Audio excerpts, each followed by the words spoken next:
میرا سوال یہ ہے کہ میزان میں آپ نے مقدمہ دین حق میں ایک جگہ پہ لکھا کہ شہادت دین کی شہادت کا یہ منصب رسولوں کے علاوہ سیدنا ابراہیم کی ذریت کو بھی عطا ہوا۔ قرآن نے اسی کے پیش نظر انہیں خدا کے رسول اور اس کے بندوں کے درمیان ایک جماعت امتاً واسطہ قرار دیا۔ میں پوچھنا چاہ رہا ہوں کہ امتاً واسطہ سے کیا مراد ہے، اور اگر اس کا مطلب یہ ہے کہ خدا کا پیغام آپ نے پہنچانا ہے تو یہ کام، اس کا ذکر قرآن مجید نے سورۃ التوبہ میں کہا ہے کہ امت کے علماء قیامت تک ابھی ذمہ داری پہ ہیں۔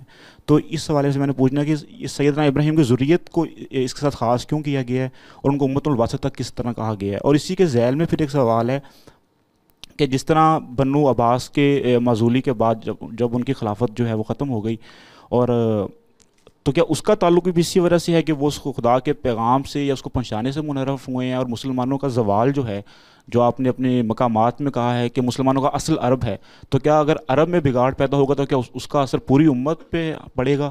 یہ امت وسط کا لفظ بالکل اپنے لغوی مفہوم میں استعمال ہوا ہے۔ وسط کے معنی درمیان کے ہیں، یعنی اللہ کا رسول ان کے اندر مبعوث ہوا، باقی دنیا تک کا پیغام لے کے وہ نکلیں گے، تو اس لحاظ سے وہ دنیا کی سب قوموں اور رسول کے درمیان میں کھڑے ہیں۔ جیسے مثال کے طور پر میں یہ کہوں آپ لوگوں کو کہ آپ میرے اور باہر رہنے والے لوگوں کے درمیان میں ہیں، جائیے جا کر یہ باتیں ان کو بتا دیجیے۔ تو اس طرح قرآن مجید نے بنی اسماعیل کو امت وسط کہا ہے، یعنی ایک رسول کھڑا ہے، اس کے بعد تم اس کے مخاطب ہو، تم گویا رسول کے اور باقی دنیا کی قوموں کے درمیان میں کھڑے ہو، واسطہ ہو، تو آپ جاؤ اور جا کر یہ پیغام پہنچاؤ۔ امت وسط کا مطلب یہ ہے، اس کو میں نے جگہ جگہ واضح کیا ہے۔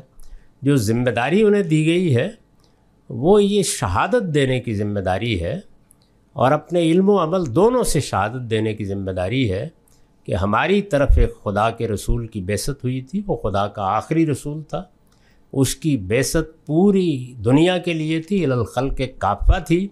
ہم یہ بات آپ کو بتا رہے ہیں، اور یہ اس کی کتاب ہے، یہ ہمارے سپرد کی گئی تھی، ہم اس کو آپ تک پہنچا رہے ہیں۔ یہ ان کی ذمہ داری ہے۔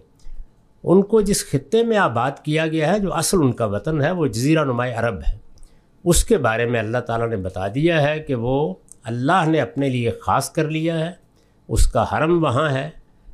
اس حرم کی تعمیر نو کے بعد ابراہیم علیہ السلام نے ساری دنیا کو وہاں آنے کی دعوت دی ہے، لہٰذا وہ اس کے دروازے کھلے رکھیں، سب کے لیے آنے کے مواقع پیدا کریں، اس گھر کو پاک صاف رکھیں۔ اس کا حکم قرآن میں بھی بیان ہوا ہے کہ میرے بندوں کے لیے، طواف کرنے والوں کے لیے، اعتکاف کرنے والوں کے لیے اس گھر کو شرک کی ہر آلودگی سے پاک رکھو۔ یہ ان کی ذمہ داریاں ہیں، یہ انہیں ادا کرنی ہیں۔ اس کے بعد جو لوگوں تک خدا کا پیغام پہنچانے کے علاوہ ان کی تعلیم، ان کی تربیت اور اس طرح کے دوسرے معاملات ہیں، جس میں ایک بڑی ذمہ داری انذار بھی ہے، خبردار کرنا، وہ اللہ تعالیٰ نے اس امت کے علماء کو تفویض کی ہے۔ اس کی آیت سورہ توبہ کی آیت ہے، اس کی بھی میں نے بڑی تفصیلی شرح کر دی ہے کہ مسلمانوں کے اندر سے ہر جگہ کچھ ایسے لوگ نکلنے چاہیے، 2-4 زیادہ نہیں، جو دین کا سچا علم حاصل کریں، اس کی سچی بصیرت پیدا کریں، اور اپنی اپنی قوم کو خبردار کرتے رہیں، اس کو دین کی تعلیم دیں۔